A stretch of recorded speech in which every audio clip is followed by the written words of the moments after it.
So I thought I would start with a brief introduction as to who I am. So that's me. That's my favourite object in the whole house. That's my beloved chicken bowl.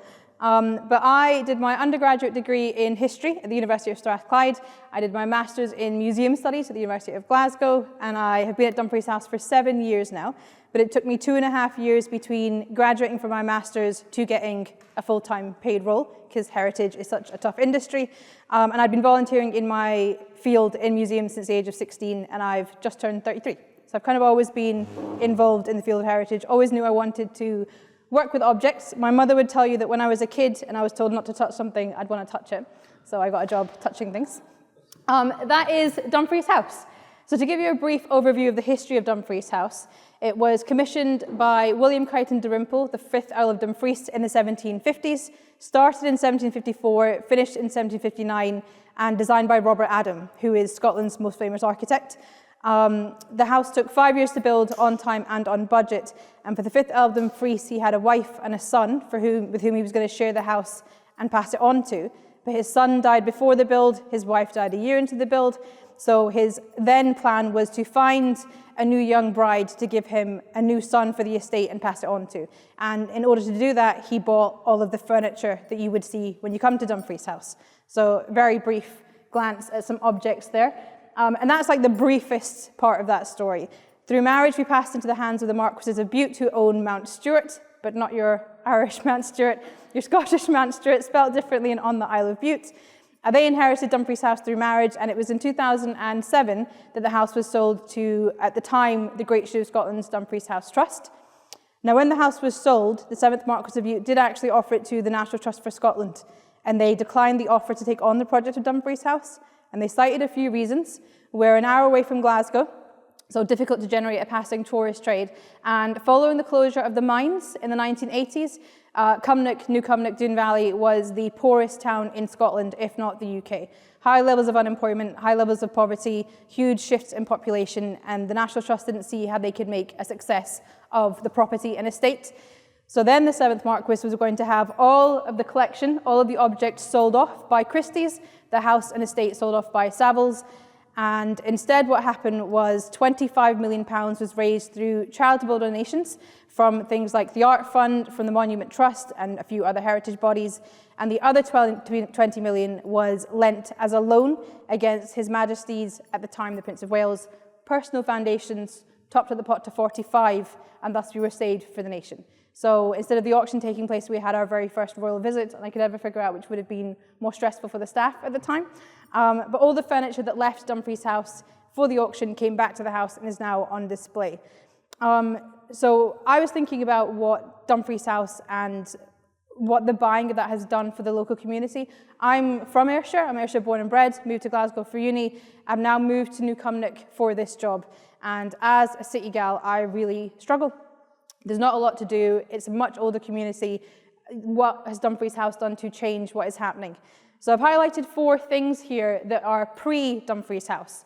On the left, you've got James Keir Hardie, who's the father of the Labour Party. He lived in Cumnock for 2 years in the 1880s, and he is the one who unionised the coal miners in Cumnock and in Ayrshire. He was very political. He wrote for the Cumnock Chronicle, at the time Cumnock News, and he was very involved in the community, and it's through him that the miners went on strike for 10 weeks to guarantee themselves a pay rise. So he's really important to our community, especially because at the peak of our coal mining industry, we were churning out tons of coal from the mines in Cumnock, and it was the only job that was available in Cumnock. There were moves from the tourism board to entice people to come to Cumnock as a holiday and tourist destination, kind of like what they did on Bute. Bute was where people would go for their summers. The tourism board tried to do that in Cumnock by saying that there were nature trails and hikes, and it never really worked. So the only people who went to Cumnock were people who worked in Cumnock.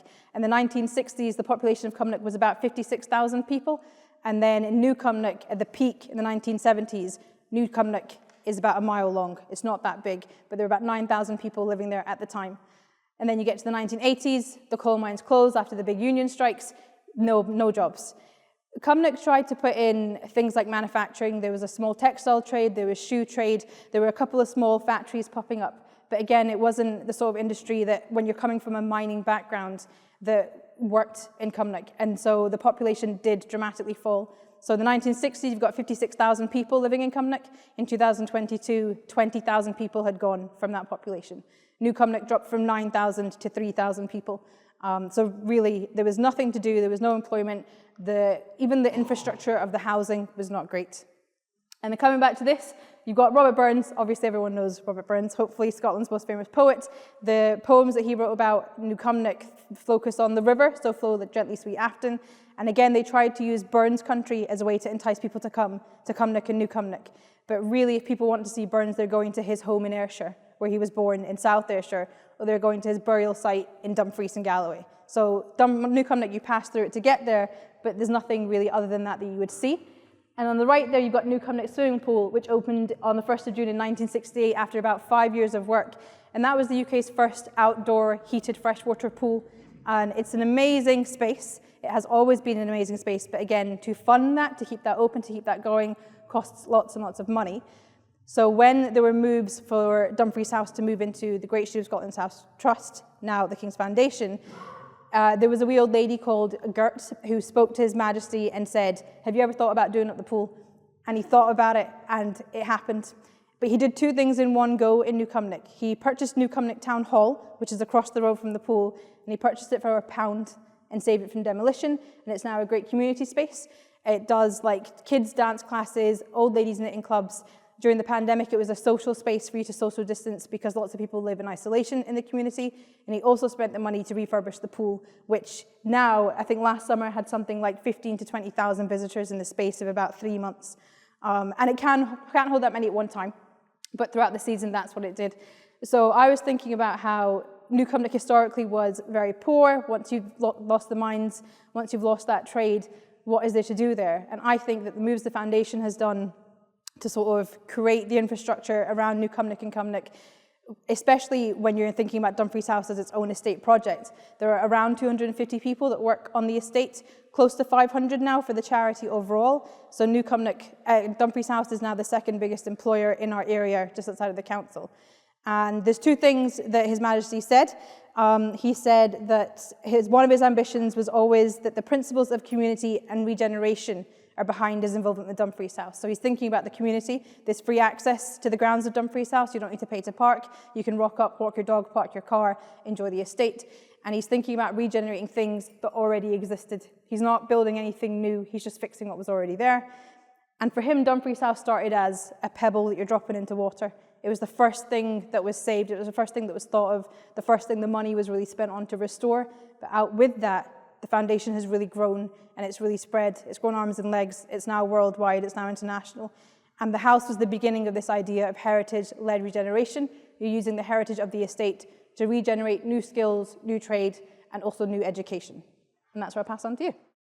Thank you, Satinder. Thank you, leading into the education side. And I'll just cover it, and I am going to look to Satinder because there was one of these bits that I wasn't exactly sure on. People talk about the Prince's Foundation, the Prince's Trust.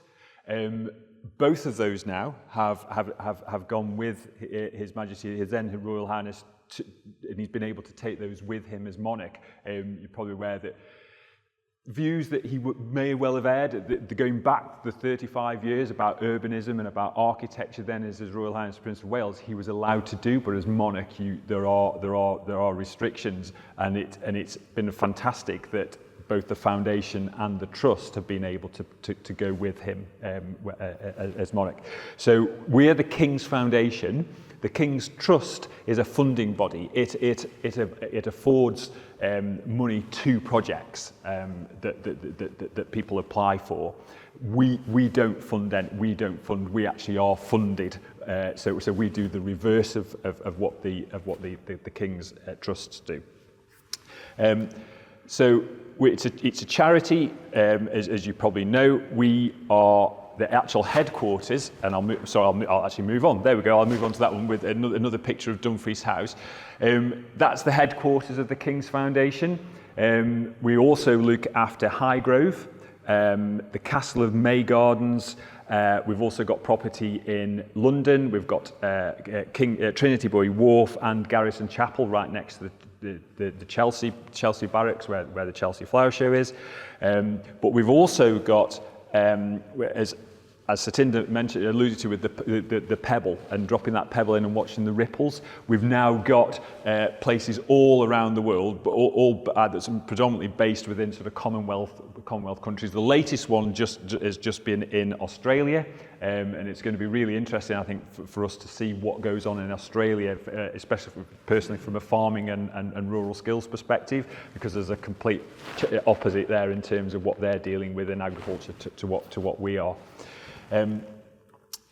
The curriculum areas, and I'm very conscious that we are still using that word curriculum, but curriculum to me in education suggests silos, and that each area is in silos, and possibly it's something that we may well want to discuss in terms of how the current education system, especially within secondary schools, and I think that there's a bit of a bottleneck within the secondary schools, is very siloed and curriculum focused. We use that word, and we have a number of programs. We've actually got 13 programs. The farming ones, horticulture, STEM, fashion and textiles, activities, hospitality, health and well-being. I'm looking at all those there. That they all occur at Dumfries House.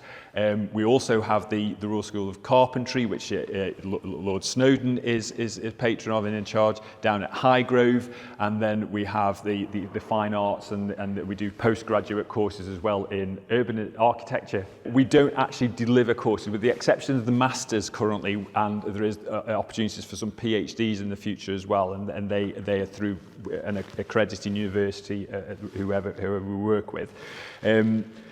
We complement the current education system. We're not there to compete with that. We're there to fill gaps. And that's why the word curriculum, we use it because it assists in conversations with those in, I'm going to use conventional education, but our educational practices are out with. So in the Northern Ireland system, you've got GCSEs, because it's very similar to the England and Wales system. And so you've got the GCSE. In Scotland, we have SQA qualifications. We have the NAT4s, NAT5s, and then the higher, and then we go into the degree system, which is quite universal. And we've got the HN qualifications, HNC, HNDs, and things like that. We do not tie into those. But if you are an establishment that is teaching those subjects, we can help to teach or to focus in on a particular part of that, but from a different direction and in a different way. And that's how all our education centres work. Slight exceptions to those are the carpentry, the building conservation work, whereby that's a longer term course and you become a student. There's the same in the art side. And we have a relationship with City and Guilds, but we've built up that relationship now where if you've done a course, you're taking a course, undertaking workshops with the King's Foundation, and that goes onto your CV, that is now starting to mean something within industry. Our centres historically have done primary school and just a little bit of secondary school. I'm proud to say that within the farming and rural skills, we have 2 venues, and we go from primary 1 right the way through to industry. And we've now, over the last 12 months, we've had learners at all those levels that have come in and interacted with us at the different venues. And that's sort of our sort of level and strategy and how we do that. Yeah. Going back to what harmony, it was quite nice that in fact our accountant used the word harmony a few times. I thought it was fantastic. I thought that was brilliant. But it's all based around this learning, practice, teach strategy. And I think obviously there's going to be possibly a bigger conversation about that, which we can look at later on. But it's really interesting in terms of the practical skills. And His Majesty, as you know, is an accomplished hedge layer in his own right. And it's those practical skills that we look at as much of it, if not more, than the sort of higher academic ones, because it's recognised that whether it's the farming industry, whether it's from yourself, from conservatory industry, from the fashion, those skills are really important. And the other thing just to highlight is that the centres do not work in isolation. So if a school is coming to us and is doing history, and the topic is history, and it might be wool, for example, they would they would come to the farming side and actually see the sheep and the wool on the hoof, and we would take them through all that, and they would understand that side of it. And then in the afternoon, they could go to the textile centre and work with the products and see how those interact, go on a tour of the house, see how those products have then been used within the house to decorate the house. STEM, I do a mapping exercise with STEM, either at secondary school level or at tertiary education and industry as well, where we look at using mapping technologies and how we would apply those within farming. But the other half of the day, STEM show you how that technology is created. So going back to the food and drink industry in general, and we work with the hospitality team as well, it's understanding that the food and drink industry and agriculture are completely interlinked, and it's part of a big picture. And we keep saying we've got a shortfall of people within the industry, but it's not necessarily just the actual direct farming, it's also all those peripheral jobs that go into ensuring that we've got that food and drink. So we never do anything in isolation, it's always done in a holistic way. Can I just ask, if the animal gets kicked, would you have your good health insurance? We have a risk assessment, and it's all about, well, in fact, one of the things that we do, and it's going back to the city and guilds that we were talking about, that and our relationship with there, where we are able to offer a city and guilds, it's about that learning and working, and one of the things that we offer, and it doesn't matter what the course is, but we're very keen to ensure that we build up that competency and we build up confidence at the same time, and then we start to escalate that. I've had a group in that they're supposed to have been going in and walking the animals around and working that, and I just looked at the group and I used what I might class as healthy stereotyping, and I decided they weren't going to be doing that today. And I believe that's the gift. If I believe that the class is okay, and we have a maximum of 14 if we're doing that type of thing, and I'm arguing at the minute I want to lower that. I want to lower it to about 6 to 8 maximum. But the handling system is not just a handling system. We have observational panels as well, and so once the animals are coming down that system, that you're sort of down on top, and I think we mitigate issues like being kicked or being trampled on. Yeah. I'm from Ayrshire, grew up around farmers, had never touched a cow until I started Dumfries House, and then I came through this system that you now have. And you're building confidence within a kid. Obviously, I'm an adult, but you're building confidence within a kid to be around a massive bull. And obviously, I'm very biased. Alex is my colleague, but I will say that everyone who works at the farm is a calming presence. So it also depends on the manner of your teaching. Yeah, so that's a big factor, is your relationship with the person who's teaching you. And if Alex saw that I wasn't confident, he would boot me out of it. So it is about judgment and what the student feels they can handle, what the teacher feels they can handle. In terms of the ability for the public to come onto the estate, it's the freedom of it. It's the fact that you can just come in, park your car, take your kids, and the estate gets so busy, but it's never overwhelming. There's never people who are there to vandalize things, because you just wouldn't do that. It doesn't have that vibe about it. It doesn't have that thing where because it's free, you're going to go in and tear up the plants or whatever. You can feel that you're accepted and welcome within the grounds. So we charge to get into the house, and all of the money that we charge for the tours goes back into funding our educational programs. So even our events and our weddings, so we do weddings, we do baby namings, we do birthday parties, private dinners. So we are also a commercial entity. So we have a big push for our commercial side, because that then funds everything that we do. And then we also have donors, and we have donor events and all of that as well. So as well as doing what we do, we have all of that. 2,000 acres. 2,000 acres. 900 of that is currently actively farmed. That is under organic status, and we farm that with native breeds, predominantly cattle, best part of 600 cattle at the minute. We have legacy beef shorthorn, which makes up predominantly the main part of the herd. We have a little bit of legacy Angus as well, and they sometimes get crossed depending on form and structure of the individuals. We've then got white bred shorthorn, which I prefer to call the Cumberland White, because the amount of hours of my life I think I've lost explaining the difference between a white bread shorthorn and a beef shorthorn, and no, that's a white beef shorthorn. It just happens to be a white one. It's not a white bread shorthorn. So yes, I really wish we could just call them Cumberland Whites. And then we have the rarest cow in the world, which is the Reynolds. I hasten to add we don't normally use those for schools because they are classed as a semi-feral. Wikipedia will tell you currently there's in excess of 100 in the world. The last figure I was quoted just last week was 68 breeding cows in the world. So there might well be over 100 cattle, but actual breeding ones we're in the high 60s. We currently have 14 breeding cattle at Dumfries House, and there's now 5 herds. There were 3, now they've been split again. There's 5 herds around Britain.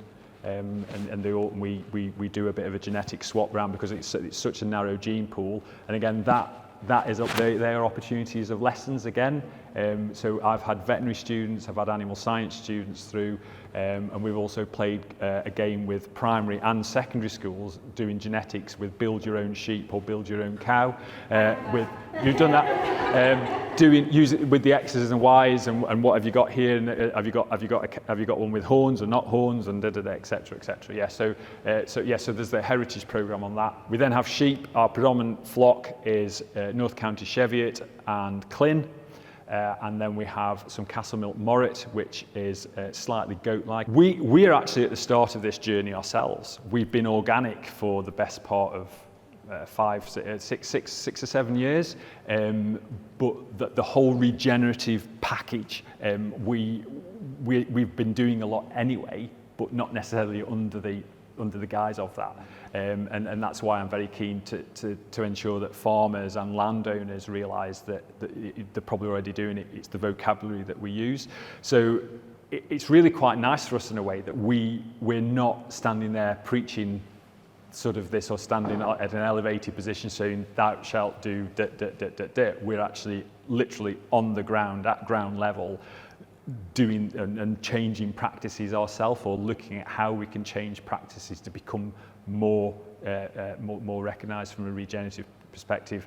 There are a few initiatives that are going on at the minute from the academic side. I'm running a program called What If, which this sort of ties in lovely with, which is and we're also looking to sort of collaborate with a type of a monitor farm type thing, but specifically looking at problems and issues that going regenerative, and we can sort of afford to do it. And I'm not talking necessarily about money. I'm talking about the mindset and the risks that we're able to take. And again, not necessarily financial, but we could, if we lose a piece of land for that year, or the piece of land doesn't really go right, we can get around that. But if it was the income of a family farm, then it's going to be another that. So we can help. So are you run it as a commercial enterprise? Is that the intent? But through this more environmental lens? Yeah, it's that an estate has to be self-contained in some shape or form. Our estate now is part of a wider charity, but I think it's going to be an interesting one for us to be able to show how our farm is sustainable. I don't just mean from an ecological perspective, but also from a financial perspective as well. So there's going to be some changes going on. I think this is really pertinent for farming, especially in the current climate, is that you are taught skills to ensure that you can do your day job now, but ensure that your mindset allows you to be flexible as the industry changes. And that for me is a really important one, because otherwise we find that the day that we have with them, which sometimes is the only day we'll ever get with those individuals, all we're doing is precipitating the mindset that is unfortunately, through best intentions but driven by curriculum, which is what happens in a lot of our colleges. And the colleges will create new modules, but they're under pressure to deliver those modules, deliver those units, get that person through the qualification. they need to go out industry ready, and they need to go out with that mindset that the industry they're going into today is not going to be the industry in 12 months' time or in a year or a few years' time. So for us, that mindset of and that open-mindedness, that holistic mindset, that I'm going to use the word I'm going to use the H word. Looking at everything within that harmonic thing is the way they need to take that particular discipline as they go out back into the world or back into the school.